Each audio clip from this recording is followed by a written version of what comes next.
کل ٹھیک ہے وہ بھی غنیمت ہے، غنیمت، لیکن کچھ روکھڑا نکلے بھائی تاکہ پتا چلے، اللہ کو یقین آئے کہ آپ کا واقعی آخرت پر ایمان ہے. دیکھو بحریہ ٹاؤن پر ایمان ہے، 1-1 کروڑ روپے نکلتا ہے جیب سے کہ نہیں نکلتا؟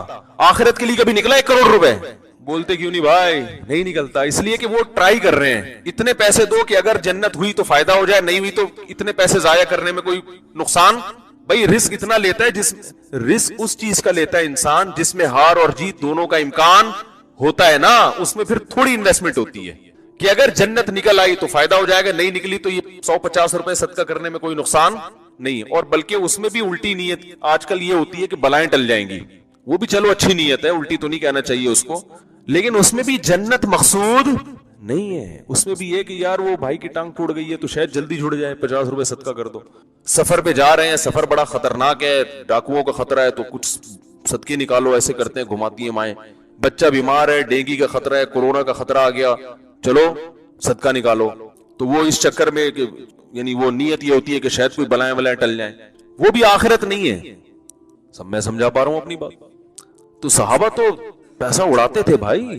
ابو طلحہ انصاری رضی اللہ تعالیٰ عنہ، جب یہ قرآن کی آیت نازل ہوئی لن تنالوا البر حتی تنفقوا مما تحبون، محبوب چیز جب تک صدقہ نہیں کرو گے نیکی کی حقیقت کو نہیں پہنچ سکتے. ابو طلحہ انصاری آئے، عرض کیا یا رسول اللہ میرے باغ ہیں، دو یہ تھے یا 3 تھے، مجھے عدد یاد نہیں. باغ اس زمانے میں ارننگ کا سب سے بہترین ذریعہ تھا، سمجھ رہے ہیں؟ پھلوں کے باغات ارننگ کا بہترین ذریعہ. کہنے لگے یا رسول اللہ، اللہ نے فرمایا ہے کہ نیکی کی حقیقت تک اس وقت تک نہیں پہنچ سکتے محبوب چیز جب تک صدقہ نہیں کرو گے.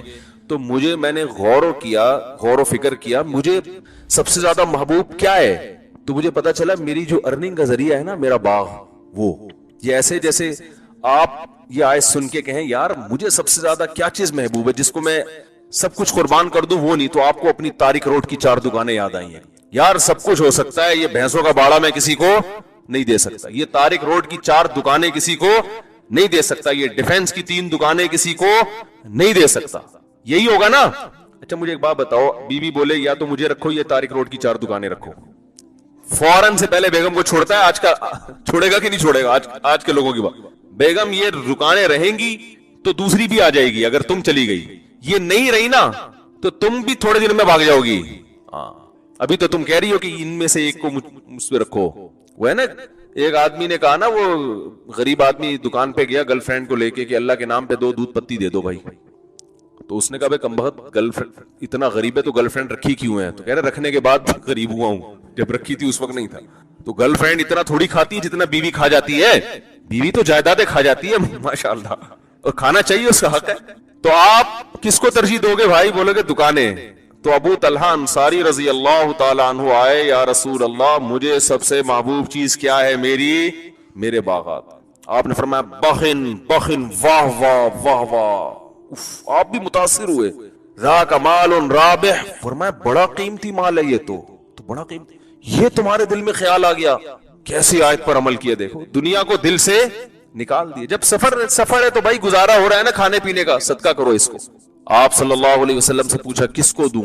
نبی صلی اللہ علیہ وسلم بھی ہر ایک سے صدقہ قبول اتنی بڑی تعداد میں نہیں کرتے تھے. جس کو دیکھتے تھے ایمان مضبوط ہے نا، یہ گزارا چلا لیں گے. کل فاقہ آیا تو اللہ سے شکایت نہیں کریں گے اللہ میں نے تو سب کچھ صدقہ کر دیا، اب کھانے کو روٹی ہے نہیں، تو نے تو رزق کا وعدہ کیا ہے، تو ایک کے بدلے 10 دیتا ہے. پتا تھا سروائیو کر لیں گے. کل بھوک آئی، فاقہ آیا، اللہ سے شکایتیں نہیں کریں گے. کیونکہ بعض صحابہ آتے تھے کہ سارا مال لے لے، آپ نے منع کیا. نا سب نہیں. ہم لوگ آتے نا تو شاید 50-60 روپے سے زیادہ ہم سے وصول نہ کیے جاتے اس دور میں. ایسی حالت ہماری، تبھی اللہ نے سکون چھین لیا ہے نا. کنجوسی، بخل، پیسہ، دولت، ترجیحات، یعنی انسان کی جو پہچان ہے نا وہ صرف نوٹوں سے ہے. پیسے ہیں تو جی السلام علیکم. غریب آدمی کو تو ولیمے پہ نہیں لوگ بلاتے آج کل، اس کے ساتھ سیلفی لینے میں شرماتے ہیں. تو نبی نے فرمایا تو بڑا قیمتی مال ہے. اس حدیث کا ایک ایک جز بڑا سبق آموز ہے. فرمایا میں صدقہ کرنا چاہتا ہوں، آپ بتائیں. آپ نے فرمایا اپنے چچا زاد بھائیوں کو دے دو. نہیں آئی بات. جو جاہل پیر ہوتے ہیں نا آج کل، وہ کہتے ہیں لاؤ، ایسا ہی کریں گے نا. بڑے بڑے پیر آپ نے دیکھے ہوں گے، ان کے گھروں کے باہر ماشاءاللہ موٹے موٹے دمبے بکرے صدقے کے. کسی صحابی کے گھر کے باہر صدقے کے بکرے دیکھے آپ نے؟ یا نبی کے گھر کے باہر صدقے کے بکرے یا کالی مرغیاں کبھی سنا؟ بخاری میں صفحہ نمبر فلاں ڈاکٹر ذاکر نائک سے کبھی سنا ہو؟ حدیث نمبر 3458 صدقے کا بکرا نبی کے گھر کے باہر لائن لگی ہوتی تھی، ہے بھائی؟ صحابہ لاتے تھے صدقے کے بکرے نا، ہدیہ دیتے تھے نبی کو، گفٹ۔ وہ گفٹ تو کچھ بھی ہو سکتا ہے، کبھی کسی صحابی نے آپ کو دودھ پیش کر دیا، کبھی کسی نے کھجور پیش کر دی، کبھی کوئی پیسے دے دیے گفٹ کے طور پر۔ یہ بکرے کا پتہ نہیں کہاں سے کانسیپٹ آیا ہے اسلام میں، اسلام میں نہیں ہے، یہ ہمارا اپنا بنایا ہوا ہے۔ تو آپ نے فرمایا اپنے چچا زاد، کیوں؟ اس لیے کہ صدقے میں سب سے پہلا حق کس کا ہے؟ اسلام رشتہ داری کے معاملے میں بڑا سینسیٹیو ہے، یاد رکھو۔ آج کل یہ چیز بھی ہمارے معاشرے سے ختم، وہی پیسے کی وجہ سے نا، پیسہ آ گیا تو بھائی سے منہ موڑ لیا کہ پیسے نہ مانگ لے کہیں مجھ سے، ایسے ہی چل رہا ہے نا مارکیٹ میں۔ اور یہ چھوٹا والا بھی اسی سے زیادہ دوستی کر گھسے گا وہیں جس کے پاس پیسے، اس کا بھی قصور ہے نا۔ میں تو یہاں تک دیکھ رہا ہوں کہ جو بیٹا پیسہ زیادہ کما رہا ہے، ابا کی آنکھوں کا تارا اور اماں کی آنکھوں کا تارا بھی وہی ہے، حالانکہ اس نے خدمت نہیں کی زیادہ، اتفاق سے اللہ نے پیسہ دے دیا۔ جو بیچارہ صبح و شام خدمت میں آدھا ہو رہا ہے، نہ ابا کے دل میں اس سے محبت، نہ اماں کے دل میں۔ یہ عجیب سیٹنگ چل رہی ہے بھائی۔ یہ تو قسمت کا کھیل ہے، اس کے پاس زیادہ آ گیا، اس کے پاس کم آیا ہے، تو نیک وہ نا جو غریب ہے، نیک ویک نہیں، نیکی کہاں گئی؟ صحیح ہے نا؟ صرف ایک پیسہ ایسی چیز ہے جو وہاں نہیں گیا، وہاں اس کو کہیں نہیں بھیجتے۔ تو ابو طلحہ انصاری کا کتنا بڑا دل، باغ اپنے کیا کر دی؟ ابن الاعمام، اپنے چچا کے، وہ غریب ہوں گے، نبی نے حکم دیا اپنے، یہ آپ نے رشتہ داری سکھائی ہے صاحب۔ آج کسی میں دم ہے کہ اپنے سگے بھائی، چچا زاد بھائی تو پھر بھی دور ہو جاتا ہے، اپنے سگے بھائی کو کچھ ایسا قیمتی گفٹ دے دے؟ کبھی دیکھا؟ گفٹ تو چلتے ہیں ہمارے معاشرے میں، لیکن ایسے لو ویلیو کے گفٹ چل رہے ہیں نا، اتنے تھکے ہوئے۔ دیکھو غریب آدمی کی طرف سے تو بیچارہ، اس کے لیے تو تھوڑی چیز بھی بہت ہے۔ جن کو اللہ نے پیسہ دیا تو بھائی کبھی بڑی رقم بھی صدقہ کر دیا کرو۔ آپ کو شیطان فقر سے ڈرائے گا، الشیطان یعدکم الفقر، قرآن کہہ رہا ہے کہ جب تم صدقہ کرو گے شیطان تمہیں فقر سے ڈرائے گا۔ اس سے پتہ چلتا ہے صدقہ وہ ہوتا ہے جس میں فقر کا خوف بھی آ رہا ہو۔ ہمارے صدقوں سے یقین ہوتا ہے کہ کچھ بھی نہیں ہونے والا، اتنے تھوڑے سے پیسے صدقہ کر رہے ہوتے ہیں۔ تو اللہ فرماتے ہیں جب تم صدقہ کرو گے نا تو ظاہر ہے ایسی اماؤنٹ کہ شیطان تمہیں فقر سے ڈرائے گا۔ وَيَأْمُرُكُمْ بِالْفَحْشَاءِ وَاللَّهُ يَعِدُكُمْ مَغْفِرَةً مِّنْهُ وَفَضْلًا، اللہ اپنے فضل کا وعدہ کر رہا ہے کہ ریٹرن کرے گا، یہ لوٹائے گا۔ وقتی طور پر تو پریشانی آتی ہیں، لیکن سر اٹھا کے جیو گے، ساری زندگی کھاتے پیتے رہو گے انشاءاللہ۔ ابو طلحہ انصاری کو اللہ نے بعد میں بڑی دولت دی ہے۔ جتنے صحابہ صدقات و خیرات والے ہیں نا، کوئی بھی غربت کا شکار نہیں ہوئے، دولت دوڑ کر ان کے قدموں کی طرف آئی ہے۔ آج مسلمانوں میں بڑی کنجوسی، اگر آپ کی معاملہ ہے آپس اسلام میں کھانا ذمہ داری مرد کی، ہم جاب کر وہ آپ جائیں، یہاں تو میرا خیال ہے پرمیشن شوہر بیوی، بہرحال اسلام میں یہ کمائے گا۔ میں اسموکنگ کیا مکروہ ہے کیونکہ میرے بھائی، پھر آگے نا عرب دلیل کے قرآن منع کرتا ہے کہ گڑا خود کی کاسے۔ ہمارے ہاں جو برصغیر کے علماء ہیں وہ اس کو حرام نہیں کہتے کہ there are two types of, میں ہر چیز اس کے حساب سے ناجائز کہا۔ ایک خودشی یہ کہ آپ جا رہے ہو کیسے جا کے، یا کراچی میں آپ کسی ڈمپر کے آگے بائک چلا موقع، تو ایک خود کی جو آپ فوری طور پر اس کا نقصان سامنے آ رہا ہے، کرنٹ سے آپ نے زہر پی لیا، خوشی الگ ہے۔ خوشی وہ ہے کہ آپ خوراک میں بے احتیاطی کریں، مثال کے طور مٹھائیاں لڈو مڈو کھا رہے ہیں، ڈاکٹر ان کو بھی کہتے ہیں تو خوشی کر رہے ہو، لیکن اس خوشی پہ وہ حکام جاری نہیں ہوں گے جو اس والی خوشی پہ ہوتے ہیں۔ اتنا بڑا مجرم نہیں کہا جائے گا کیونکہ فطرت موقع دیتی ہے سنبھلنے کا، اور ٹائم لگتا ہے اس میں، اور یہ فوری طور پہ اثر ظاہر بھی نہیں ہوتا۔ تو ڈاکٹروں نے بتایا تو ہم مان لیتے ہیں کہ ایسا ہوتا ہوگا۔ تو سگریٹ پینا بھی خوشی ہے، لیکن اس لیول کی نہیں ہے جیسے زہر پی، سگریٹ پینے والا فوراً نہیں مر جاتا، ٹائم لگتا ہے اس کو، اور ہر ایک مرتا بھی نہیں ہے۔ وہ ڈاکٹر کہتے ہیں کہ ہر ایک پہ ضروری نہیں کہ سگریٹ سے کینسر ہو، لازمی، اس لیے اس کو اس درجے کا حرام، حرام کا تو لفظ بہت سخت ہے، حرام کا مطلب خنزیر کھا لیا اس نے۔ اب سگریٹ پینے والے کو اور خنزیر کھانے والے کو آپ برابر قرار دیں، تھوڑا سگریٹ پینے والے کے ساتھ زیادہ۔ اس لیے ہمارے ہاں علماء نے معتدل رائے میں سمجھ کے مکروہ ہے، ناپسندیدہ ہے، برز ہے، چھوڑنے کی کوشش کریں، چھڑوانے کی کوشش کریں۔ بہت سے کام حرام قرار دیے بغیر بھی ہو، حرام کا لفظ نا اسلام میں سخت لفظ ہے، بہت سخت۔ زنا حرام ہے، شراب حرام ہے، سود حرام ہے، یہ بہت سخت لفظ ہے۔ تو سگریٹ پینے والے کو آپ نے شراب پینے کا قرار دے بھی حرام، یہ بھی تھوڑا سا غلط ہو جائے۔ ہاں لیول کا بیمار ہو گیا ہو کہ ڈاکٹر اس کو کہہ رہے ہوں کہ ابھی تو مر جاؤ گے، اس کے لیے پھر حرام کا لفظ استعمال ہوگا۔ بھائی تو جیسے شوگر کا مریض، ساری دنیا میں آپ کو بتاؤں کینسر ڈاکٹر، سگریٹ سے زیادہ چیز نقصان دہ، شوگر کی فسادات زیادہ ہیں سگریٹ کی نسبت۔ اب یہ نہیں کہ آپ سگریٹ پینا شروع کر دیں، مطلب شوگر کم کریں، تو شوگر کم کریں، شوگر میں سے موٹاپا آتا ہے، اور موٹاپے سگریٹ کی نسبت بھی زیادہ ہے، موٹاپے سے چانس ہے۔ تو کیا اس چینی کو حرام قرار دے دیں, یہی کہا جائے گا. کرو کا لفظ کیا جائے گا, نہ پیئیں. حرام تھوڑا سا گاڑا لفظ, اس لیے ہم حرام کا لفظ. میرے بھائی نے کیا وہ آگ سے, جب تک میں آگ ہی, جس نے اپنے آپ کو پہاڑی سے گرا کے میں اللہ اس کے پہاڑ قائم کی مثال خواب سے. سوتے ہیں نا بستر پہ, لیکن ایک عالم خواب میں دیکھ رہے ہوتے ہیں, غم بھی. قرآن و سان جب مر جاتا ہے تو ایک ایسی ہوتا ہے جو کنڈیشن اس پہ گزر رہی ہوتی ہے, ساتھ والے کو وہ معلوم نہیں ہوتی, وہ ایک الگ جہان میں ہوتا, تو وہاں اس کو مل سکتی ہے, غم بھی چاہے اس کو قبر میں دفنایا جائے چاہے قبر میں نہ دفنا. تو نبی اللہ علیہ فرمایا کہ پہاڑ سے گرا کے مارا, تو اب قیامت تک وہ یہی کرتا رہے گا, پہاڑ وہی قائم ہوگا اور وہی وہیں سے گرا کے مارا, پھر اللہ زندہ کریں گے, پھر دعا. جس طرح سے بھی جو زہر پی کے مر رہا ہے تو پھر اس کو اللہ ایسے ہی مارتے رہیں گے, بہت بڑی سزا ہے. اور نبی صلی اللہ علیہ وسلم بائیکاٹ کرتے تو نماز جنازہ خود نہیں پڑھاتے, کو اجازت دی ہے, لیکن بہرحال ایک بات ہے کہ اگر آپ کے بخشی کر لی تو ایمان پر بہرحال موت, قرآن سے اس کے لیے تو اب توبہ کا دروازہ بند, لیکن آپ کے لیے دعاؤں کا دروازہ بند, تو اللہ سے دعا کی جا سکتی. ہم جو اعمال کرتے ہیں وہی کیے جا سکتے. اللہ علیہ اذا مات ابن آدم انقطع عمله الا من ثلاث, کی موت واقع ہو, تین عمل جاری رہتا ہے, جاریہ ولد ينتفع به, چھوڑ کر گیا ہو, یا صدقہ جاریہ ہو, درخت لگا دیا, مسجد اسلامی کے اسکول بنا دیا, یہ بھی آج کل بہت بڑا صدقہ جاریہ ہے, جاری بات.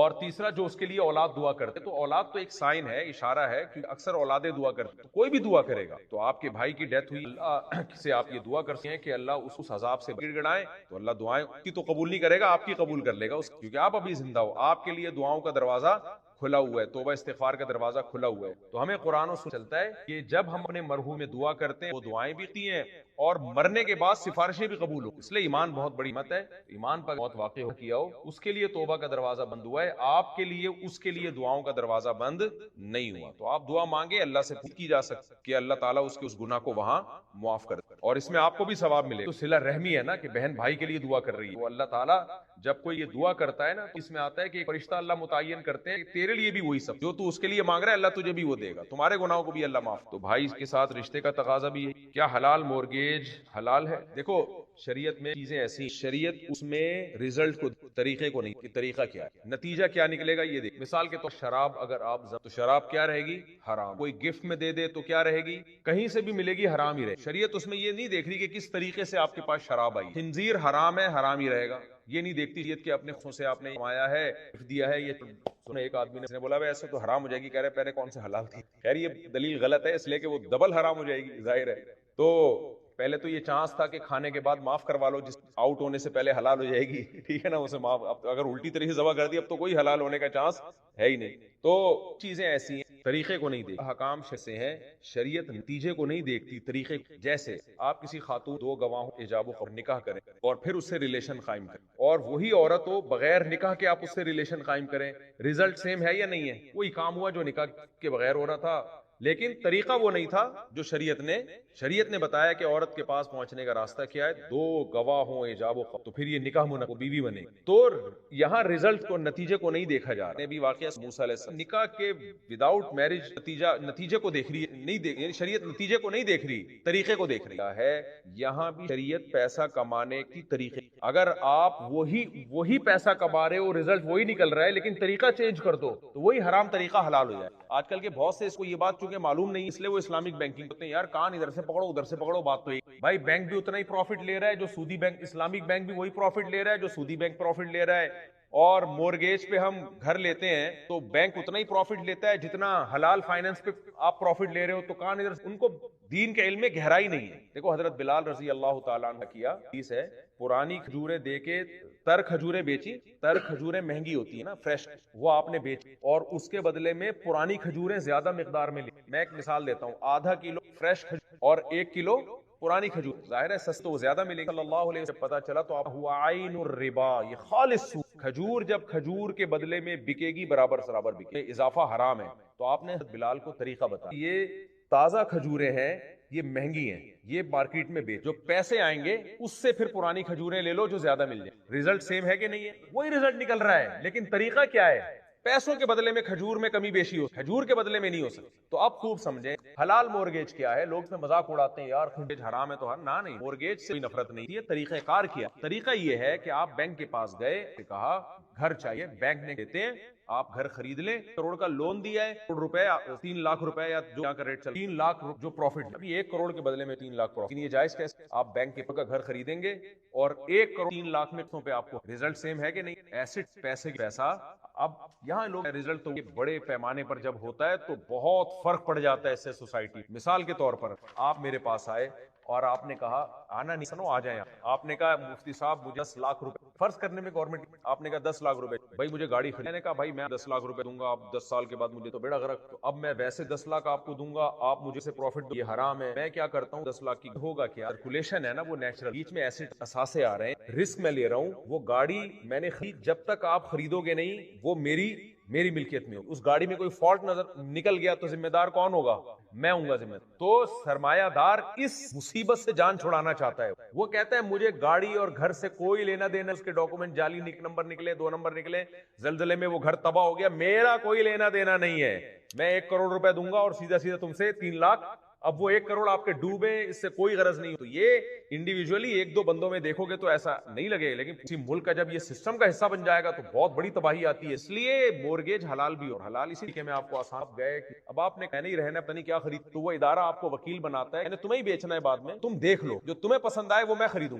آپ نے دیکھ کے بینک کو بتایا، بینک کہتا ہے خریدا، بینک نے ڈاکومنٹس بھی اپنے پاس رکھے، ملکیت بھی ٹرانسفر ہوئی، قبضہ بھی ہوا، بینک کا قبضہ کہ یعنی اب اگر اس دوران وہ گھر 2 نمبر نکلا، زلزلے میں تباہ ہو گیا، جعلی ڈاکومنٹس نکلے، تو ساری ذمہ داری کس، کیونکہ وہ آپ صرف اس طرف سے وکیل بن کے تھے، نمائندے بن. اب بینک آپ سے ایک نیا معاہدہ کرتا ہے تو 1 کروڑ کا گھر آپ کو، یہ سب سے دوسرا تھوڑا سا پیچیدہ ہے جو اسلامک بینک کیا کرتا ہے، بینک کرتا ہے کہ آپ کو 10 لاکھ، لیکن بینک نے کیا کیا، اسے 100 مہینے قسطیں ہیں نا شادی کے آنے سے، فرض کر لو 10 سال میں تو 120 یونٹ بنا دیے، 100 ہی ٹھیک، 100 یونٹ بنا دیے گھر کے کتنے یونٹ؟ 100 یونٹ. بینک نے آپ سے کہا کہ آپ سے ایک ایگریمنٹ کرتے ہیں اور جب تک نہیں خریدتے آپ اس کا رینٹ، یہ گھر کا رینٹ ہے $2000 ہے، تو آپ جتنے خریدتے رہو گے نا رینٹ اسی حساب سے.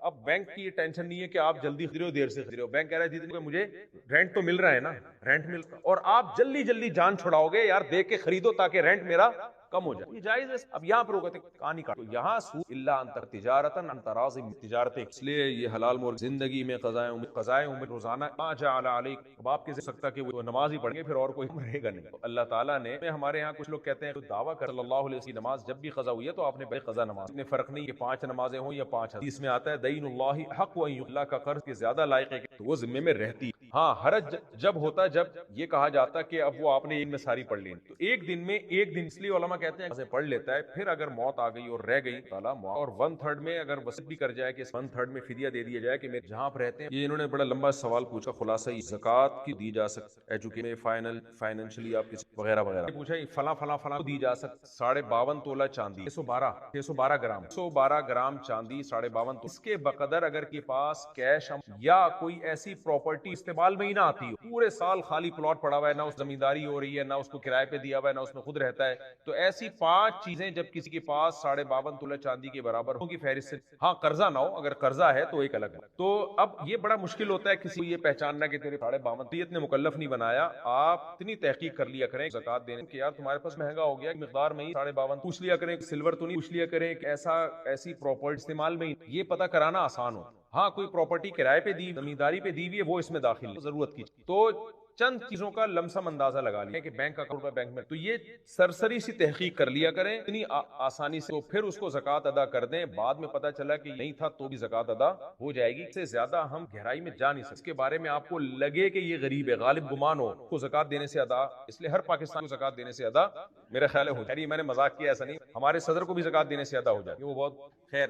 تو آپ کو غالب گمان ہونا کہ یہ غریب ہے، اس کو دی جا سکتی. میری مراد 52.5 تولہ چاندی 112 گرام چاندی کے برابر رقم، تو وہ غریب ہے. رشتہ داروں میں کس دے سکتے ہیں؟ ابا اماں کو نہیں دے، بیگم کی شوہر کو نہیں، اولاد کو، اس کے علاوہ سب رشتہ داروں کو، کیونکہ ماں باپ کو دینا اصل میں اپنے آپ ہی کو، اولاد کو دینا اصل میں اپنے آپ کو دے، کیونکہ اولاد پہ تو ویسے ہی خرچ کرنا ہے نا آپ نے. بیوی کو دینا اصل میں اپنے آپ ہی کو، وہ تو آپ کو ویسے ہی آپ کے ذمہ تھا، آپ نے اس میں ٹہلا دیا. اور بیوی شوہر کو دے، شوہر کے مالدار ہونے سے بھی ہی مالدار کہلاتے، کیونکہ شوہر جتنا پیسہ شوہر کے پاس آئے گا تو کھلاؤ بیگم دیتی رہے گی اور کہے گی اپنا منگواؤ. اس لیے اولاد کو نہیں دے سکتے، اولاد کی اولاد کو ماں باپ دادا دادی نانا نہ سکتے، باقی سب کو دیتے ہیں.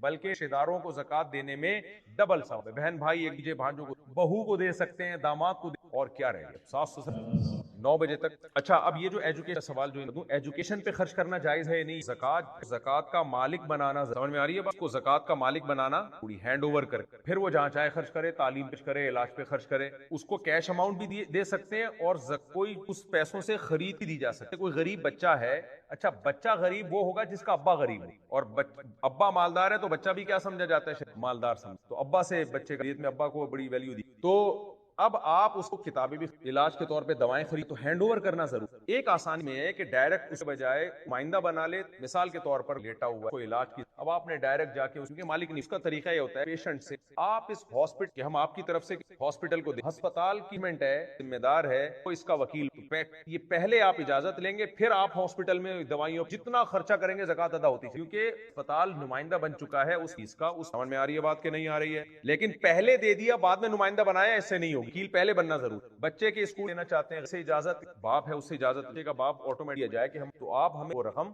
وہ اجازت دے بن جائے گا, پھر آپ اس کو زکات اور ادا ہو. کسی قاری صاحب کو زکات کی تنخواہ میں زکاتیں نہیں ہو, لیکن آپ یہ کہہ سکتے کوئی بچہ آپ کے زکات دینا تو آپ ہمیں اجازت دے زکات. ٹیچر کو ہم, تو وہ جب اجازت دے گا ٹیچر وکیل بن جائے گا بچے کی طرف, پھر زکات ادا ہو جائے گا. متضاون سے والی نہ ہے, اچھا جاتا ہے کرائے پہ لوگ لینا, دونوں حرام ہے. معاملے پہ نے بتایا حرام کے بھی درجات, زیادہ حرام ہے ابھی حرام ہے, اس سے کم درجہ, کیونکہ آپ حرام کھلا رہے ہو اور وہ ٹنڈا کیا کر رہا ہے. دونوں حرام ہے لیکن دونوں میں فرق ہوگا کہ نہیں. اس لیے علماء نے بیان کیا ہے کہ اگر آپ کو بغیر کوئی قرضہ نہیں دے رہا اور آپ کی بنیادی ضرورت ہے, بنیادی ضرورت, ایسے نہیں کہ آپ چوتھی شادی کے لیے قرضہ لے رہے یا آپ جو ہے برگر کھانے کے لیے قرضہ لے رہے ہو, بنیادی بیسک مثالیں دوں گا انشاءاللہ. تو بیسک ضرورت اگر کوئی ہو اور اس کے لیے کوئی بغیر سود کے قرضہ دینے کے لیے تیار نہ ہو, تو پھر ایسی شدید مجبوری میں آپ لون لے سکتے, کیونکہ آپ سود کھا نہیں رہے ہو, کیونکہ آپ کو کی ضرورت کوئی پوری نہیں کر رہا, تو پھر ایسی صورت میں آپ سودی قرضہ لینے کی گنجائش ہے بنیادی ضرورت کے لیے. سمجھ میں آ رہی ہے بات؟ بشرطے کہ آپ کو کوئی بغیر سود کے قرضہ دینے کے لیے تیار نہ ہو. اب لباس ہماری بنیادی ضرورت, 2 وقت کا کھانا ہماری یہ نہ ملے تو آدمی کو نقصان ہونا. اسی طرح گھر بھی ہماری بنیادی, روڈ پہ, اس لیے علماء کہتے ہیں کہ آپ بنیادی ضرورت گھر کے لیے اگر آپ کے حلال لوگ تیار نہیں ہے تو آپ ہو, بشرطے کہ آپ کو کوئی جائز طریقہ تیار نہ ہو, نہ آپ کی تنخواہ کے آپ لے سکتے. لیکن یہ گھر ضرورت ہے, اپنا گھر ہونا ضرورت نہیں. یہاں کچھ مذہبی اسکالر یہ گڑبڑ کر دیتے ہیں, گھر ضرورت ہے, اپنا ذاتی گھر ہونا بنیادی ضرورت نہیں ہے. مسافر خانہ ہے, یہاں سے سب نے کرائے کا گھر, لہذا اگر کوئی کرائے کے گھر پہ رہ سکتا ہے اس کے لیے مہر لینا جائز. ہاں 2 صورت اسنائیں, جیسے انہوں نے بتایا کہ بہت بڑی فیملی کوئی کرائے پہ گھر ملے ہیں, وہ کہتے ہیں ہم بہت تلاش کیا کوئی نہیں گھر دے, پھر ایسی گنجائش ہوگی تھوڑی بیٹھے گا, یہ واقعی ضرورت ہے جب کوئی کرائے پہ دے. دوسرا بعض دفعہ یہ بھی ہوتا ہے کہ کرایہ اتنا ہوتا ہے کہ افورڈیبل ہی نہیں, بتا رہے ہیں کہ نہیں کرایہ نہیں ہے, ہماری قسطیں کیسے دو, وہ کیسی قسطیں دے سکتا ہے, وہ کرایہ کیوں نہیں. لیکن بہرحال اگر کوئی واقعی ایسا مجبور ہے کہ قسطیں بہت کم ہو رہی, رینٹ بہت ہو رہا ہے کہ اس کے لیے افورڈ, بتایا کہ یعلم خائنۃ الاعین ہوتی ہے, کرائے پہ اگر آپ رہ رہے ہیں آپ کی ہو رہی ہے تو کرائے پہ انسان کا بچوں کینیڈا میں بچان کا بچہ ہو رہے ہیں, پاکستان کا باپ بھی یہاں بڑوں کا ادب سیکھ, جس بڑے کا ادب نکل, اور جو مائیں یہاں بیٹھنے کے علاوہ کی بات کر, بہت ساری مائیں اپنوں کو باپ کے خلاف, میں بتا رہا ہوں یہاں بیٹھی ان کی بات ہی نہیں. دیکھو آپ نے بچے کا ذہن کے باپ کے خلاف کر دیا نا, بچہ باپ کا تو نہیں رہے گا, آپ کا بھی نہیں, چاچا کے فلانے کے. اسی طرح باپ نے اگر ذہن ماں کے خلاف کر دیا, ہماری ماں ایسی نارمل لے رہے ہو یار, تم کمرے میں بیٹھ کے اپنی بیگم کے ساتھ یہ باتیں کرو نا. بچے کے دل میں ماں کی ویلیو گئی تو ابا کی بھی جاتی ہے, دونوں رشتے ایک ہی جیسے ہیں, ابا ماں ایک کی قدر جائے گی تو قدر جائے گی انشاءاللہ. بنایا سیریسلی, تو وہ قاری صاحب کے پاس آج یہ کیا بن جائے گا, وہ کہاں انسان بننے کے بعد وہ آیا کہ یار وہ نارمل کے بجائے جو اس کا جج عالی مقام آدمی سے مسئلہ کیا لگ گیا زیادہ, وہ جو جج قاری صاحب نے اپنی جان چھوڑا یہاں سے تو بگاؤ اس, وہ جج کے پاس گیا تو گھاس لے, جج صاحب آرڈر کر تھا تو بعض دفعہ بچہ تھوڑا اچھا بھائی. اچھا یہ 2 رہ گئے ہیں, ایک سوال رہ گیا, غلط ہوتا ہے تو ہم سوال ادھورا, کچھ غلط ہو. کہہ رہے نظر کے بارے میں انہوں نے سوال پوچھا ہے کہ ہر چیز کیا نظر, آپ چماٹ کر یہ تھپڑ لگائے, کیا لگائے, یہ آج کل بہت چل, کے بارے میں بات نہیں کرتے. آپ کو پتا ہے کہ ایک آدمی ہندی کا ماہر نہیں, تو آپ کہو گے سنو سب کو یہ کیا کہہ رہے ہیں, سوائے ٹائم ویسٹنگ کے اور دماغ میں بوکھلاہٹ کے وسوسے پیدا ہونے کچھ بھی حاصل. آپ کو پتا ہے یہ بندہ میڈیکل سائنس کو ذرا بھی مہارت نہیں, ڈاکٹر ہے, لیکن آپ نے کہا جو بھی خربوزے کے فضائل بیان کر رہا ہے سب کو سنو کس کو, ہمارے یہاں پہ جو آ رہے ہیں سنو سب کو. کیوں سنو بھائی, فالتو ٹائم ہے کیا, 1000 سال کی عمر لے کر آئے ہو, کنفیوژن میں پڑ جاؤ گے. ہو سکتا ہے یار سر سے 70 بیماری سرسوں کے تیل پہ ٹائم ضائع کر رہا ہے اپنا, ایسے ایسے کر رہا ہے. آپ کسی ڈاکٹر کو سن لیتے یا کوئی سرسوں کے تیل کے ایکسپرٹ حکیم کو سن لیتے تو ٹائم بچ جاتا. اسی طرح مذہب میں ماہر ہیں, ایکسپرٹ ہیں, قرآن کے اہل علم سے پوچھو اگر تمہارے پاس علم نہیں ہے. اور یاد رکھیں ہر چیز کے علم کے دو طریقے ہوتے ہیں, ایک پراپر وے ہوتا ہے, ایک دیسی طریقہ ہوتا ہے. پراپر وے میں جو بھی علم حاصل ہوگا نا اس کو علم کہا جاتا ہے. پوری دنیا میں اصول, ڈاکٹر پراپر وے میں کوئی MBBS کر کے ڈاکٹر بنے گا تو ٹھیک ہے, میرے ابا چونکہ ڈاکٹر تھے تو میں نے وہاں سے ٹیکا لگانا سیکھ. بھائی تیرے ابا نے اپنے دادا سے کیوں نہیں سیکھ لیا؟ پراپر وے میں جب تک کوئی علم حاصل نہیں ہوتا, چاہے وہ دین کا علم ہو, چاہے وہ عالم ہو, چاہے وہ سائنٹسٹ ہو, وہ مانا نہیں جاتا, پوری کہیں بھی نہیں مانا جاتا. تو مذہب میں کیسے مانا جائے گا؟ تو چند چیزیں ہیں مذہب میں. جب ہم دین کا علم حاصل کرتے ہیں تو پراپر وے ہے کہ آپ کہیں گے بھائی پراپر وے کون فیصلہ کرے گا, یہ وے ہے یا پراپر وے یہ ہے کہ سب سے پہلے مجھے بتاؤ ہمارا جو پورا دین کا علم ہے اس میں ہے یا عربی میں؟ گرامر کے بعد عربی ادب میں مہارت ضرور. پھر قرآن کی تفسیریں پڑھی ہوئی, قرآن کی زبان میں جانتا ہوں, عربی میں جانتا ہوں, آیتوں کی تفسیریں پڑھی ہوئی ہوں, اور عربی تفسیر, اردو یا انگلش نہیں, ترجمہ ہے نا, اس کو کیا پتا ہے کہ ترجمہ ہے کہ غلط ہو. حدیث کا علم ہو اس کے پاس, بخاری مسلم آتی ہو, نسائی پڑھی ہوئی ہو, ابن ماجہ پڑھی ہوئی ہو, اور جو بہت ساری کی ہماری کتابیں پراپر وے میں سندوں کے ساتھ پڑھی, کچھ اسماء الرجال کا علم ہو اس کے پاس. پھر اس کے بعد فقہ کے دین آج نیا نہیں آیا ہے, 1400 سال سے اسلامی قوانین مرتب ہوئے ہیں. قرآن و سنت فقہا نے جو قوانین نکال کے کتابیں لکھی, فقہ حنفی کیا ہے, فقہ شافعی میں کیا ہے, مالک میں کیا ہے, فقہ حنبلی میں کیا ہے, یہ چاروں فقہ کو جانتا ہو اچھی. اس فقیہ نے کون سی استدلال کیا, یہ ساری چیز پراپر وے میں ہے. اصول فقہ, فقہائے کرام کے اصول کیا ہیں, قرآن و سنت سے مسائل نکالے کیسے جاتے ہیں. ایک صاحب نے کہا کہ بھائی قرآن و حدیث میں تعویل تو کری نہیں. میں نے کہا عالم سے دوسرے عالم نے کہا کہ مولانا نے کہا کہ قرآن و سنت میں تعویل نہیں ہے, جیسے ہے ویسے. انہوں نے کہا اچھا قرآن میں تو آتا ہے مدی اعما فہو فی الآخرۃ اعما, تو دنیا میں اندھا ہوگا آخرت میں بھی اندھا ہوگا. کیا اس کا یہ مطلب ہے دنیا میں اندھا ہوگا آخرت میں؟ بھائی دنیا میں جو اللہ کی آیتوں سے اندھا ہوگا. تو ایک حدیث ہمارے پاس آتی ہے, اس کو متواتر کے خلاف ہے یا قرآن کے خلاف ہے, تو اس کا شرعی حکم کیا ہے؟ بعض حدیثیں ایسی ہیں آپ ایز اٹ از, عمل تو دور کی بات عوام میں بیان نہیں کر سکتے کیونکہ عوام کے مینٹل لیول سے وہ اوپر کی ہے.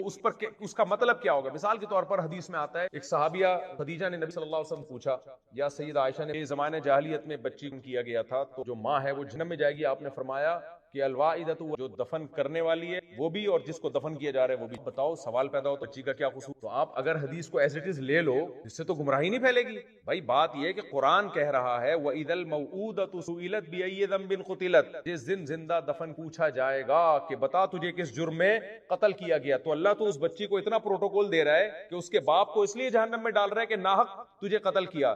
تو کیا اللہ اس بچی کو ناحق جہنم میں ڈال سکتا ہے بغیر کسی جرم کے؟ اس کا مطلب یہ حدیث کے الفاظ یہ ہے, لیکن اس کا مطلب یہ نہیں ہے جو بیان کیا جا رہا ہے. اس کا مطلب کیا ہے وہ میں کئی دفعہ ایکسپلین کر چکا ہوں. ابھی تو صرف ایک اصول اور ضابطہ بیان کر سے نہیں ہوتا کہ حدیث کا ریفرنس دے دیا, حدیث نمبر 4-5 اور پش چلا دیا, لوگ کہتے ہیں ماشاءاللہ ریفرنس کے ساتھ بات کر رہا ہے. ایسا نہیں ہوتا. اس فقہ ایک پراپر علم ہے. بعض حدیثیں متواتر کے خلاف ہوتی ہیں, بعض قرآن کے خلاف ہوتی ہیں, اس کا مفہوم ہوتا ہے, بعض کسی خاص حالات کے تحت ہوتی ہے. پورا پراپر علم جب تک 8-10